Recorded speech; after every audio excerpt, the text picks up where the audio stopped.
Olá, mais um podcast Viver Bem entrando no ar. Eu sou Juliana Garcia, um prazer te receber aqui mais uma vez. E hoje, como o Dia do Psicólogo está chegando, nós vamos falar sobre esse tema. Você já fez psicoterapia? Já pensou em fazer?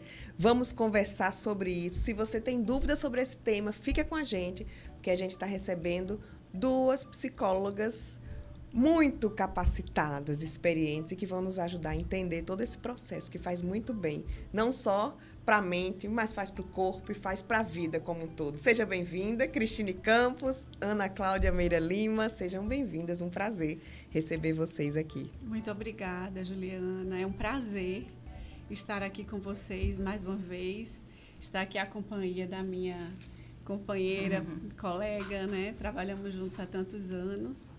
E é sempre bom poder falar sobre psicoterapia, refletir sobre esses temas que tanto nos encantam, né? O prazer é nosso. Estamos imensamente felizes. Vamos apresentar para quem está em casa, para quem está assistindo, vocês duas, né? Cristine, você é psicóloga, clínica, hospitalar, psico-oncologista e também trabalho com psicoterapia do luto também. Olha aí, Ana Cláudia, fala das suas... Sou psicoterapeuta com especialização em psicologia clínica, psicologia hospitalar e trabalho com psico-oncologia há 22 anos. Olha aí, gente, é muita experiência. E somos gestalt terapeuta, as duas. Exatamente. Eu já entrevistei essas duas várias vezes aqui no Guia Viver Bem, mas hoje a gente vai falar, ajudar as pessoas. Tem muita gente aí que já se abriu para esse processo de psicoterapia, mas tem muita gente também que acha que não precisa. Não, isso não é para mim, eu não preciso entrar nesse processo. Quem é que precisa, Cris, entrar nesse processo de psicoterapia? Como é que eu sei? Não, eu posso me beneficiar desse processo. Ju, se você perguntar quem precisa, eu acho que qualquer ser humano, ele precisa refletir sobre suas questões familiares, sobre as questões cotidianas, sobre as cobranças, sobre a performance que a gente deseja, sobre a nossa forma de estar no mundo, as nossas relações, né? Então, temos sempre, veja só, como é que a gente vive sem refletir sobre nós mesmos, né? Sem buscar esse autoconhecimento. Esse autoconhecimento, ele nos guia para tudo, né? Para que a gente possa... Esse entendimento sobre nós mesmos, ele vai nos guiar, né? Eu digo que a psicoterapia é igual andar de bicicleta, né? Porque na hora que você faz esse exercício de se olhar, de se escarafunchar, né? Você nunca vai querer perder isso, porque é um encontro lindo, é maravilhoso, né? Você se conectar. Eu digo muito que o caminho é para dentro, né? A gente vive num mundo que nos cobra tanto, esse olhar para fora, né? As pessoas se queixam da aceleração do cotidiano, enfim, e elas se esquecem de olhar para dentro, né? E a psicoterapia, por muito tempo, foi vista erroneamente como indicada apenas para as pessoas que tinham transtornos, né? Pessoas que estavam ditas como loucas, né? Que para a gente nem existe esse termo, a gente usa para as pessoas que têm transtornos, que têm psicoses, mas não apenas para as pessoas que têm transtornos. Ela vai ser indicada para pessoas que querem melhorar seu autoconhecimento, que quer, como o Cris falou, buscar uma melhor qualidade de vida, que quer ter uma melhora de estar no mundo, de estar nas suas relações interpessoais e intrapessoal. Então, é algo bem maior. Se a gente for atrás, né, ver. E para quem que ela não é indicada? Talvez para quem não esteja disponível internamente para ser trabalhado, que esteja em um momento que não queira. E aí ela vai forçada, vai porque alguém está, né, empurrando e ela não vai estar pronta para aquele processo. Então, tem que estar aberta internamente para trazer questões, muitas vezes difíceis, pontos sensíveis, para serem trabalhados, olhados, para aquilo ali ser melhorado. Isso é muito importante, né? Porque por mais, por exemplo, que eu leve alguém para psicoterapia, obrigado, mas se aquela pessoa não se abrir, não vai frutificar aquele processo. É comum nós escutarmos, né? Eu vim porque meu marido disse que eu precisava, né? Nós estamos presenciando muito a questão do burnout, as pessoas num esgotamento muito grande, né? E muitas vezes elas já nos chegam com atestado do psiquiatra, um atestado de 30 dias, de 60 dias, né? E muitas vezes ela vai porque o profissional indicou, porque a família indicou, mas ela nem se dá conta, né? Então, ela muitas vezes busca quando não dá mais para ignorar, quando já tem um quadro instalado, quando está precisando de medicamentos, né?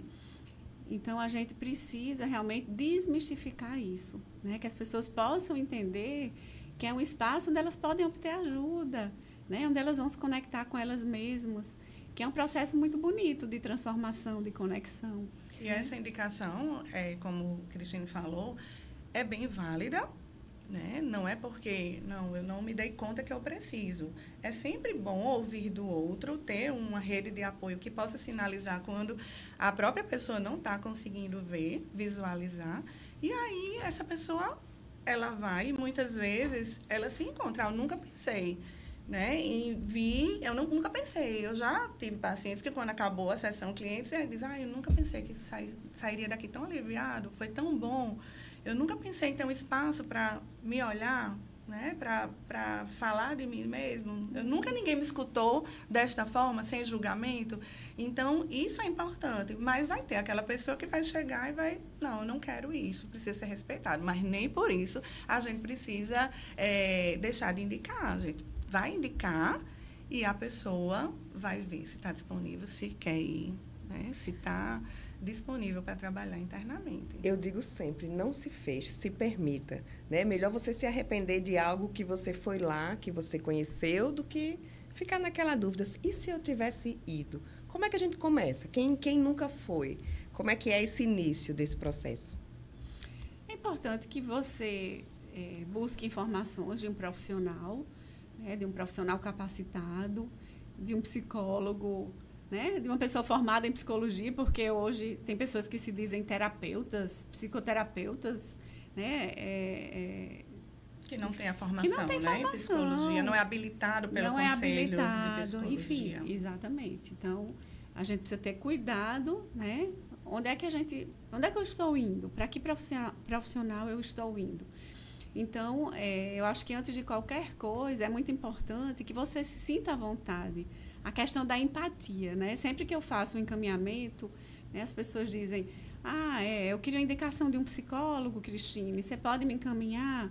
Posso, né? E eu faço uma indicação para um profissional que eu super confio, que eu sei da formação, que eu sei que é uma pessoa que tem uma conduta ética, mas não necessariamente essa pessoa vai se identificar, né? Porque ela precisa realmente se sentir compreendida, sentir uma empatia.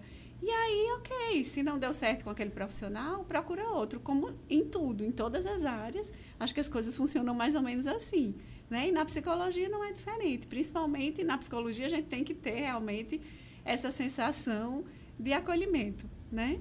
Se for um outro profissional técnico, às vezes você precisa do lado técnico dele, mas na psicologia eu acho que a gente precisa buscar esse encontro humano também, né? Vocês falaram muito da questão do olhar para fora, né? Que o mundo hoje cobra muito isso e você, muitas vezes, o seu espelho, o seu referencial é alguém que está lá fora, é alguém que não tem nada a ver com o que está aqui dentro. E na psicologia é esse caminho contrário. Uhum. Só que tem muita gente que não gosta do que encontra lá dentro e foge. Como lidar com esses encontros que muitas vezes não agradam? Olha só, essa sociedade que a gente vive hoje... Ela não está preparada, nós não fomos educados emocionalmente para lidar com a dor, para lidar com o sofrimento. Então, assim, a psicologia veio trabalhando essa expressão de sentimento, de validação das emoções por longos anos. E aí veio um boom, né? Um boom da internet, um boom de informação, um boom, né, dessa sociedade chamada, né, líquida, onde tudo é fácil, onde tudo você... Né? Se você está se sentindo feio, você coloca um filtro e vai para a internet e você já está lindo. Então, você passa por transformações que é onde você...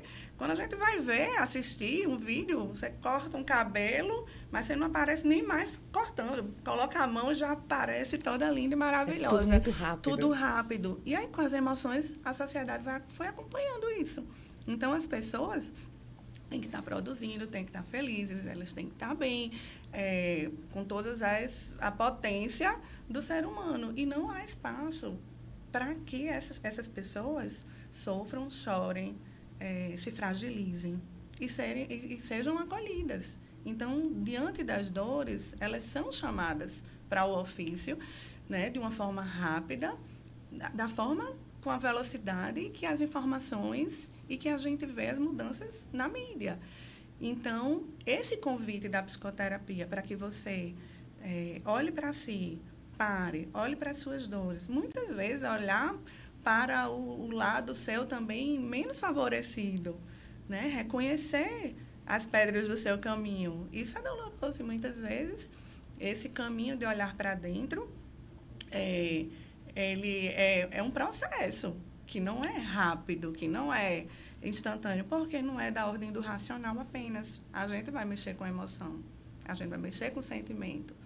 E aí precisa desse profissional que não vai só ouvir como um amigo ouve.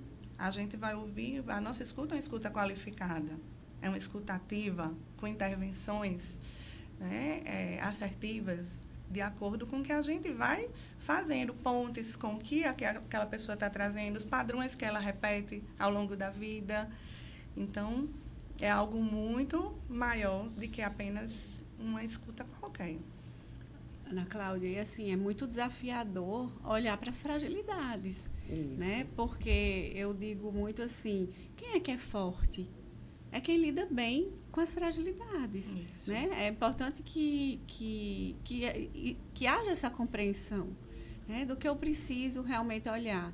E na psicoterapia, a gente vai dando esse suporte na medida que a pessoa consegue ver, né? A gente vai abrindo a porta para que ela possa entrar, né, no tempo que ela nos diz que ela aguenta, tá? Então, eu tenho medo de ir para o psicólogo e desmontar, né? Mas não é bem assim. A gente vai respeitar o tempo de cada um, né? O tempo que... E às vezes a pessoa diz para a gente, não estou preparada, eu tenho vergonha de falar sobre isso. Ok, é legítimo. Então, vamos falando aos pouquinhos, não tem pressa. Se você não quiser falar hoje, se você quiser falar depois, você vai falando na medida que você achar que dá. Nós não estamos lá para forçar ninguém a nada, né? A gente tem que ter essa escuta que a Aninha fala, é uma escuta realmente atenta ao tempo do cliente, ao tempo que ele tem para trazer, né, o que ele precisa. E essa escuta de um profissional capacitado, né? Ela falou também das intervenções assertivas, da técnica, de que aquilo que o psicólogo vai levar você a refletir. Eu sempre escuto que não é o psicólogo que vai dar a resposta, né? Exatamente. Vocês fazem o paciente ele mesmo encontrar a resposta dentro de si. Outra coisa, né, que eu falei anteriormente.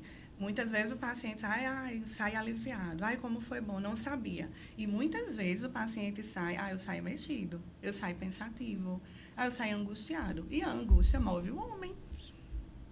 A angústia move o homem. Se a gente for pensar, por exemplo, no sintoma, o sintoma, ele sinaliza uma dor. Vamos pensar em sinaliza e dor. Certo? Se eu estou aqui nessa cadeira e as minhas costas, minha coluna, meu quadril começa a incomodar, eu vou sentir uma dor e eu vou mudar de posição. Eu não vou ficar acomodada. Até o final do podcast aqui sentada nessa cadeira. Né? Da mesma forma, são as nossas emoções. Tem muitas coisas que precisam ser mexidas para que a gente possa fazer diferente, para que a gente possa sair daquele lugar que está incomodando. A angústia move o homem. Quais são hoje as principais demandas que vocês encontram no consultório? São tantas demandas, né? A pandemia chegou e chacoalhou todo mundo, encheu os consultórios dos psicólogos, né, de pacientes. A ansiedade é uma demanda muito alta. Ju, você falou um ponto importante. Eu não sei se você sabe, mas a gente vive no país mais ansioso do mundo. Em 2019, a Organização Mundial de Saúde definiu o Brasil como o país mais ansioso do mundo. E veja, e como você bem falou, ainda veio a pandemia. Antes da pandemia, a gente já era o país mais ansioso. Exatamente, para incrementar essas estatísticas, né? Porque o adoecimento psíquico, ele subiu em todas as faixas etárias. Hoje nós estamos ainda com crianças bem adoecidas em consequência da pandemia, em consequência da privação, das perdas, famílias que passaram por perdas, né? Eu acho bacana tocar nesse ponto da pandemia, porque a gente, dentro dessa sociedade fast que a gente vive, falar de pandemia já ficou para trás. Pelo amor de Deus, já passou. Gente, tá tudo aqui ainda. Verdade. Tá tudo aqui. O adoecimento, né, das crianças, dos adultos, dos idosos, todo mundo ainda correndo atrás das perdas financeiras, das perdas de pessoas, né? Um dia desse eu escutei um amigo dizer que os 2 filhos estavam precisando de ajuda de psicoterapia e de psiquiatra, né? Eles perderam a babá na pandemia, né? O outro tinha perdido a avó. Então, assim, quantos perderam até mais de uma, né, pessoas importantes da família, tiveram perdas múltiplas. Então, a gente não tem como colocar essas questões embaixo do tapete. A gente ainda precisa olhar para tudo isso. Não sei por quanto tempo, né, a gente vai precisar para organizar tudo isso, mas não podemos fugir disso. E, como a Ana Cláudia falou, né, a ansiedade é algo que está acometendo, aí eu volto e digo, desde as crianças. Isso. Né? Hoje a gente tem visto os estudantes saírem das faculdades já adoecidos, a dificuldade de entrar no mercado de trabalho, né? As exigências do mundo, as provas que estão cada vez mais difíceis. Tudo parece que está mais... Dependência digital também, né? O adoecimento, né, das pessoas em função do uso excessivo de telas. Hoje tem se falado cada vez mais. Um dia desse eu peguei olhando o Instagram, eram assim 5 posts seguidos falando das questões ligadas à tela e adoecimento psíquico. Em crianças, em adultos, questões ligadas à neurociência, né? E sem falar também das pessoas que cuidaram, né? Na pandemia, os profissionais de saúde, né? Foram devastados emocionalmente com tantas perdas, né? Eu estava dentro do hospital, estava na linha de frente e senti muito também, vi colegas perdendo pessoas e sofrendo, pessoas com dificuldade de retomar, de trabalhar, porque já estavam esgotados emocionalmente com tantas perdas, né? Então, são muitas demandas, né, que nós recebemos no consultório e que bom que as pessoas estão indo para o consultório levando esses sintomas, essas demandas. Há uma preocupação muito grande em relação ao autodiagnóstico, onde hoje a pessoa olha ali no Instagram, olha ali no Google, Dr. Google, e aí, não, mudança de humor, eu tenho transtorno bipolar, eu tenho dificuldade de atenção, então eu tenho TDAH. Então, as pessoas muitas vezes já chegam com esse autodiagnóstico. Gente, autodiagnóstico não é para ser realizado dessa forma. É importante que vocês se conectem com o que vocês estão lendo e que vocês possam buscar ajuda, porque o diagnóstico ele vai ser feito em conjunto com 2 profissionais, vai ser com o psiquiatra, vai ser com o psicólogo, vai ser só o psicólogo, ou em algum momento o psiquiatra, e a gente vai atuar junto, né? Eu digo que o psicólogo abre a porta, o psiquiatra muitas vezes, o psiquiatra abre a porta e o psicólogo ajuda a passar, né? Muitas vezes, porque é necessário às vezes medicação e às vezes não. Então, é importante que esse diagnóstico seja feito por um profissional. O que eu percebo muito hoje é essa busca pela medicação, mas não pelo processo psicoterapêutico, não é? Muita gente quer aquela pílula mágica, não.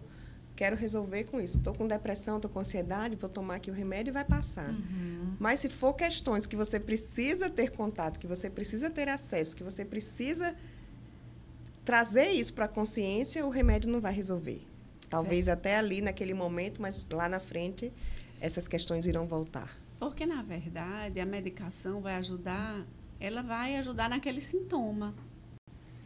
Mas é necessário que a pessoa busque o que causou, qual é a causa, o que me causou tudo isso, né? Onde foi que eu me perdi no fio do novelo?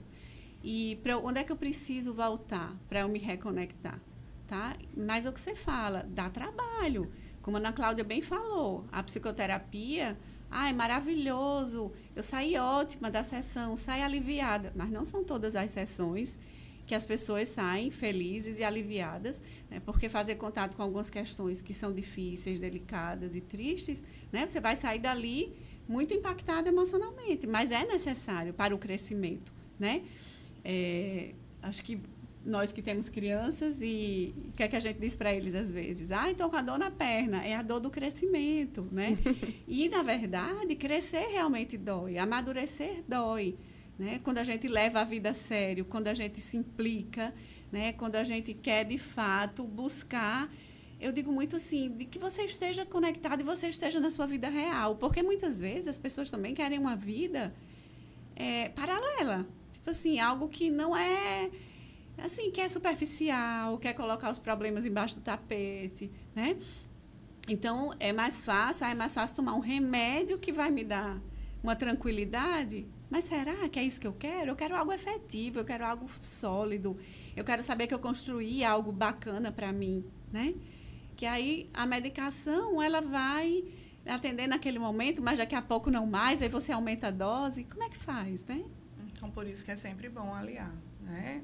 Diante de uma necessidade de medicação que é válida, que é real, é necessário muitas vezes, mas é importante que seja aliado com a psicoterapia, porque vai ajudar nos sintomas que estão emergindo naquele momento, e a psicoterapia vai estar dando um suporte. A serviço de que esse sintoma foi construído? Como é que esse sintoma chegou? Por que né, ele está ali? Então, a gente precisa olhar para ele e atuar nele, né, junto com a medicação, se assim for necessário. E, às vezes, não. Só a psicoterapia já vai ter um resultado eficaz e a pessoa já vai sair daquele quadro e evitar um possível desenvolvimento de qualquer transtorno. Muitas questões que eu escuto também é o tempo. Quanto tempo dura um processo terapêutico? Você vai ficar a vida inteira indo para cada né? Você já escutou? Eu já escutei isso muito. Mas eu penso que é igual a academia, né? É para a vida toda, Cada momento da vida você vai ter questões para trabalhar numa sessão de psicoterapia. É assim mesmo ou não? Tem pessoas que só um tempo certo ela recebe alta do psicólogo? Na verdade, às vezes, né, ela chega com um pedido específico, ela tem uma questão e ela consegue resolver e ela está satisfeita. Ela já resolveu aquela questão e ela sai da terapia, a gente dá alta e tal. Mas até chamada psicoterapia breve, isso, que é para atuar justamente em situações focais. A pessoa traz uma questão e a gente vai atuar ali, resolveu, e ela pode encerrar o processo dela. Contudo, você falou muito bem, nós temos questões ao longo da vida, né? Então, veja, a gente está na adolescência, a gente tem questões ligadas à adolescência, ligadas às perdas do mundo infantil, ligadas ao nascimento para o social, à escolha da profissão. Aí, na fase adulta, você tem outras questões, né?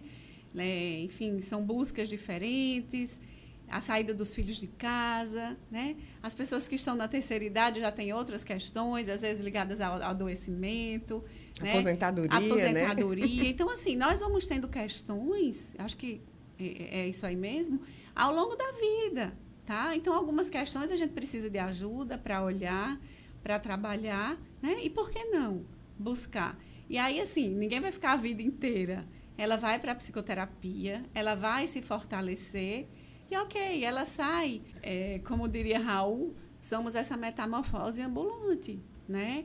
Então, nós estamos realmente vivendo transformações o tempo inteiro. Então, eu busco terapia naquele momento de vida, em função de uma determinada questão, eu resolvo, mas nada me impede, daqui a 1 ano, daqui a 2, daqui a 3, querer voltar para aprimorar aquelas questões anteriores ou por conta de novas questões, né? E muitas vezes, num processo desse, você já tendo essa abertura, você mesmo encontra as respostas e as soluções para essas novas questões, né? Exatamente. Quando eu disse no começo que é igual andar de bicicleta, né? Porque é isso, você aprende a entender como é o seu modo de funcionamento, né? E eu digo muito que, à medida que o processo da psicoterapia vai acontecendo, que você vai entendendo as suas emoções, né? O nosso tempo de resposta, né? Nós conseguimos resolver uma questão de uma forma, eu digo, o tempo de processamento ele é mais rápido, né? Porque a gente já se conhece, a gente já se observa há um tempo. A terapia, a psicoterapia dá isso, né? Esse olhar sobre nós mesmos.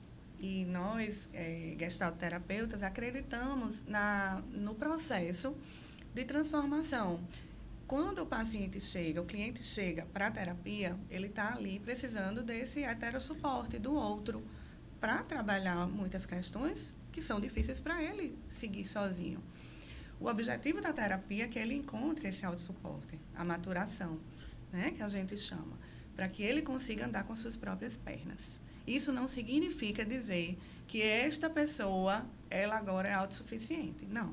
Ela anda com as próprias pernas, mas ela vai precisar da rede de apoio, ela vai estar no mundo. Não é uma pessoa que está ali, né, conectada apenas com ela e desconectada do mundo. Não, mas agora ela volta para o mundo, conectada com ela mesma, sabendo o papel dela, o lugar dela, o que é dela, o que é do outro, qual é a fronteira de contato dela, que afasta, né, o que é que filtra, o que é que permeia do outro, o que é que eu permito entrar e o que é que para mim não é nutritivo, o que é tóxico, que eu deixo, não quero mais que eu quero eliminar. E volta nessa outra condição, mais saudável. E você falou uma coisa que me lembrou outra, que muitas vezes, no início do processo de terapia, a pessoa fica tão encantada com a coisa de se olhar, de olhar para dentro, que muitas vezes ela fica muito ela, né? Uhum. E aí os familiares às vezes dizem, nossa, você foi fazer essa terapia, você piorou, viu? Porque você só quer olhar para você agora. Tá muito egoísta, né? E na verdade, eu digo muito assim, que egoísmo é quando você quer algo para você que você prejudica o outro, né? E como a Ana Cláudia falou, à medida que o processo terapêutico vai acontecendo, ela vai entendendo como é que ela deve se posicionar, que ela não precisa se voltar só para ela, que ela é um ser de relação, né? E que ela precisa estar conectada com ela e com o outro nessa relação, né? Por isso que eu digo que o autoconhecimento, ele é importante para você se relacionar melhor também, né? Porque quando eu me conheço, eu posso estar mais inteira com o outro. E muitas vezes o que Cristine está colocando é a polaridade, né? Ela está aqui passiva, né? Só apenas recebendo do outro os estímulos, muitas vezes não sabe dizer um não. E aí, quando começa a ser trabalhada e se apropria, né, que ela tem a rédea já da vida dela, ela vai para o outro polo, né? Até encontrar esse equilíbrio, né, ela vai passar por esse processo. E é saudável. É saudável, né, encontrar o caminho, né, do meio. Vocês falando ela, a pessoa, isso. Mas ela, a mulher. As mulheres buscam mais terapia que homens? Sim. As mulheres, elas procuram mais. A gente vive numa sociedade machista, né? Então, o homem, ele tem mais dificuldade de mostrar as fragilidades, né? De buscar a psicoterapia. A gente fala muito nisso, até no luto, né? Eu trabalho muito com pacientes enlutados, famílias enlutadas, e a gente vê que o homem, ele tem mais dificuldade, né? De expressar a dor. Um casal que perde um filho, né? A gente vê que o homem, ele tem mais dificuldade de mostrar, de chorar, porque ele acha que é a obrigação dele cuidar da esposa, cuidar da família, que ele não tem vez, né? E as pessoas, quando chegam, perguntam primeiro pela esposa, pelos filhos, e nunca por ele, como se ele tivesse que segurar a onda, né? Então, sempre que a gente escuta os homens, eles dizem, poxa, perguntaram por ela e eu estava dilacerado, mas ninguém perguntou por mim, né? Então, a gente tem trabalhado muito para que esse homem chegue também à terapia, que ele entenda que ele também precisa, que ele também pode ser acolhido. Quer completar alguma coisa, né, Cláudia? Eu acho que tem chegado, mais, apesar da procura maior ser das mulheres, mas os homens estão se abrindo. Isso. Eu tenho bastante pacientes, homens, assim, hoje, né? Bem mais do que há 20 anos atrás, quando começou. Isso. Vamos falar um pouquinho da especialidade de vocês, essa psico-oncologia. A gente sabe que a doença e o luto são momentos, assim, bem fortes, em que a pessoa geralmente se abre e realmente precisa entrar, precisa desse acompanhamento profissional. Uhum. Na verdade, né, o paciente oncológico, alguém que recebe um diagnóstico de câncer, ele recebe um diagnóstico que ameaça a vida. E aí, dentro disso que estamos falando, das questões que surgem, como fica a cabeça de alguém que sabe que sua vida está ameaçada por uma doença, né? Porque o câncer, se diagnosticado precocemente, né, os índices de cura são altíssimos. Mas quem não se assusta? O médico falou que eu fui diagnosticada precocemente, que eu tenho um tumor pequeno, eu vou fazer cirurgia, nananana. E o medo? Você olha para os filhos e diz, meu Deus, e meus filhos? Né? Se tudo der errado, como é que vai ser? Então, veja só, quantas emoções surgem nesse momento. Né? Tanto para quem está doente como para a família. A gente disse que ninguém adoece sozinho, a família adoece junto. Né? Então, a gente tem muita gente para cuidar, né, Ana Cláudia? A gente cuida do paciente, a gente cuida da família, né? A gente precisa fazer, mesmo quando a gente está atendendo aquele paciente, a gente precisa chamar muitas vezes membros da família para fazermos intervenções, para trabalharmos todos juntos, né? E aí, o psicólogo ele vai atuar dando esse suporte, primeiramente, né, diante de um diagnóstico. Como é que esse paciente recebeu esse diagnóstico? Qual o significado? Em que fase que esse paciente estava na vida dele? Né? Onde ele foi acometido pela doença? Que frustração esse diagnóstico traz em relação aos planos de vida, ao planejamento, ao seu projeto de vida? Né? Que muitas vezes vai precisar se afastar de trabalho, uma mãe, né, numa gravidez, né, ou uma criança que está ali, né, numa fase do desabrochado, né, do brincar, um adolescente. Então, nós precisamos chegar para entender o significado, que para cada um vai ser único, é bem peculiar, e também vai atuar diante até da transmissão do diagnóstico. Muitas vezes o paciente, ele quer saber até um determinado ponto sobre a doença dele. Outras vezes ele vai delegar para uma pessoa e muitas vezes a gente chega e faz, eu tenho que contar, ele tem que saber, ou então a família chega, não, ele não vai saber. Eu não sei como contar. Eu acho que ele não deve saber. Principalmente nessa sociedade que a gente vive, onde a dor vai ser escondida. Né? E a gente precisa escutar essa pessoa. Ele é a principal pessoa que está passando pelo adoecimento. E muitas vezes esse paciente chega e diz, eu quero saber tudo, não me escondam nada. Né? E a gente vai ter que trabalhar com a família para esse diagnóstico poder chegar até ele. Muitas vezes a gente recebe esse pedido da família para que ele não saiba do diagnóstico. A família vem assim, achando que é a melhor coisa que está fazendo, quer colocar numa bolha para evitar o sofrimento. E o sofrimento faz parte da vida. A gente não pode criar esse mundo paralelo. Mas a gente vai fazer isso com cuidado. A gente não vai fazer de qualquer forma. A gente não vai... Né, a gente vai trabalhar, inclusive a equipe. O psicólogo não vai dar diagnóstico. O médico que vai dar o diagnóstico. Mas a gente vai trabalhar, inclusive, com a equipe, de como esse diagnóstico pode ser dado e esse paciente ser acolhido também. Em que momento... E muitas vezes o paciente diz, assim como também eu já tive paciente, eu não quero saber de nada. Fale tudo para minha família, eu não quero ter acesso. E naquele momento a gente vai considerar que o paciente não tem estrutura, mas em um outro momento a gente pode reconsiderar e a gente ir avaliando cada passo do processo do adoecimento do paciente, mas sem perder de vista que ele é o protagonista. E essa parte emocional também termina interferindo até no resultado do tratamento, de tudo, né? Tem Porque, na verdade, impacto. Né, se você está deprimido, o sistema imunológico deprime também. Então, a psicoterapia é importante nesse processo, por quê? Porque se você está bem emocionalmente, isso vai favorecer, né? O melhor enfrentamento. O melhor enfrentamento e o enfrentamento do corpo também, das células, né? Porque o sistema imunológico ele vai destruir as células cancerígenas, né? As células que estão inadequadas ali. Mas se a pessoa deprime, muitas vezes ela se entrega, ela não quer tratar, né? E aí fica muito complicado. Então, é por isso que a gente fala tanto na importância da psicoterapia para alguém que adoeceu, né? Para que ela realmente se fortaleça e busque os recursos internos, porque muitas vezes o paciente acha que nem tem recursos para lidar com aquilo. E chega para a gente e diz, poxa vida, eu descobri uma força que eu não sabia que tinha. Né? Chega na primeira sessão e diz, eu estou sem chão. Né? E um ano depois diz, nossa, eu não tenho saudade da pessoa que eu era antes.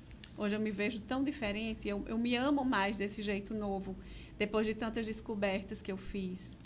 Eu escuto muito, né? Nesse tempo todo de Viver Bem, a gente já entrevistou muita gente que venceu o câncer. E todas as pessoas não escolheriam não passar por isso.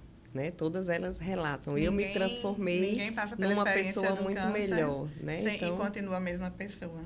Né? Sempre vai ter um revisitar aí da vida, um ressignificado da vida. Né? Essa linha que Cristine falou é muito tênue, né? No sentido de que o paciente ele precisa ter os recursos de enfrentamento fortalecidos para passar por essa situação.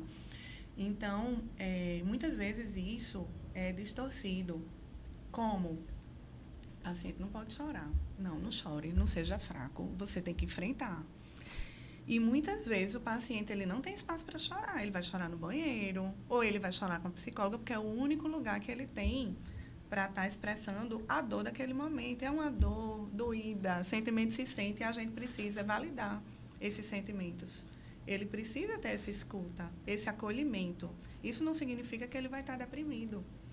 Se ele chora, se ele expressa, se ele se conecta, pensamento, sentimento, emoções, isso vai ser muito mais fácil, né, dele ter um enfrentamento saudável. De que eu não expresso, eu reprimo, eu não falo com a minha família, eu digo que está tudo bem, eu passo por cima de mim, é um caminhão que passa, muitas vezes o câncer vem em um caminhão e a pessoa está ali. Passou, né, reprimida. Aquilo ali, há uma chance muito maior dele deprimir, dele ficar mal, dele não fortalecer os recursos dele, porque ele não está nem falando. Né? Então, ele não tem espaço para se expressar. Né? Muito importante isso. E me lembrei de uma coisa, para a gente que tem prática em hospital, né? Muitas vezes o paciente está lá chorando e chega o enfermeiro, chega o médico e diz: seu fulaninho, está chorando por quê? Chore não. Aí ele disse: mas a psicóloga disse que era para eu chorar. Né? Ou então chega alguém da equipe, o nosso desafio em trabalhar a equipe também. Porque chega para a gente e diz: olhe, por favor, vá no leito de seu fulaninho, porque ele está chorando muito. Aí a gente: ok, mas qual o problema, né? O que é que tem? Faz parte, Faz né? parte. Isso. Ele está vivendo, ele sofreu amputação, ele fez isso, ele fez aquilo. Gente, como não chorar? Aí elas até nos escutam assim de uma forma assustada, como quem diz: eita, é mesmo, né? Mas a gente é tão automático dizer: não chore, né? E a gente precisa ter esse cuidado quando a gente está dentro do ambiente hospitalar, né? Então nós somos muito assim porta-voz do paciente para a equipe de saúde como um todo, né? Mas novamente volta para aquela questão da sociedade que não tolera o sofrimento, que as pessoas precisam estar bem o tempo todo. Então, mesmo doente, tem que estar ali gravando o vídeo no Instagram: bom dia, vou fazer quimioterapia agora e tá tudo ótimo. Tem também essa questão de ser muito positivo. Isso. Também termina sendo chato, né? É a positividade tóxica, né, da sociedade. Então, é importante também que a gente reflita sobre o que fazer diante da dor do outro. Muitas vezes não se sabe o que fazer. E muitas vezes o que tem que ser feito é estar ao lado, é ter uma escuta, é acolher, é perguntar se o outro precisa de ajuda, é ajudar no que é necessário. E muitas vezes a gente quer passar por cima do tem que ser forte, né? Você não pode fazer isso, você não pode chorar, não pode ficar assim. E aí acabar engolindo essa emoção do outro. E é preciso que o outro encontre esse espaço para expor o que está sentindo, né? Meninas, estamos aqui chegando em 1 hora de conversa. Parece que não, mas, passou voando. O que mais vocês queriam deixar aqui hoje, né, para quem está acompanhando, sobre a importância, os benefícios, né, desse processo, as pedras e as flores que a gente encontra nesse caminho? Eu diria que se permita, né? Busque a ajuda de um profissional, volte-se para dentro, né? Para esse caminho, esse percurso que é tão prazeroso, né? E como dizia Jung, quem olha para fora sonha, mas quem olha para dentro desperta.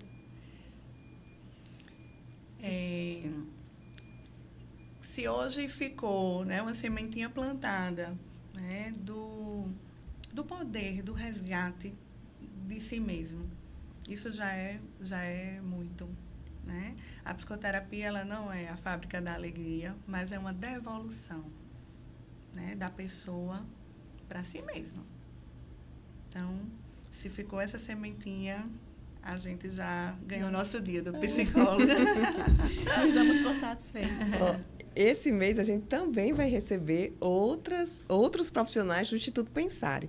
Cristine e Ana Cláudia, elas fazem parte do Instituto Pensare. Vamos falar um pouquinho do Instituto Pensare também, para a gente concluir esse nosso bate-papo. Você falou da Gestalt terapia, que é a linha que vocês atuam, mas lá eu percebo que tem muita gente e deve ter várias abordagens. Isso. Também. Lá nós temos psicólogos na área de neuropsicologia, que fazem avaliação psicológica, nós temos psicanalistas, temos gestalterapeutas, psicólogos que trabalham com luto e oncologia, psicólogos das mais variadas áreas, psiquiatras.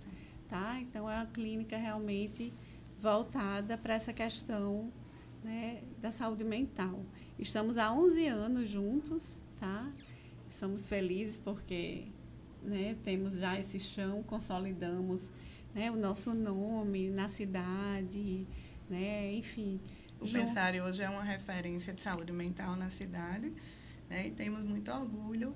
Estamos eu, Cris e Giovana, desde o início, há 11 anos, no Pensare, e aí só foi crescendo, né, chegando vários profissionais bacanas, competentes, capacitados, e que podem ajudar nas diversas demandas. Ótimo.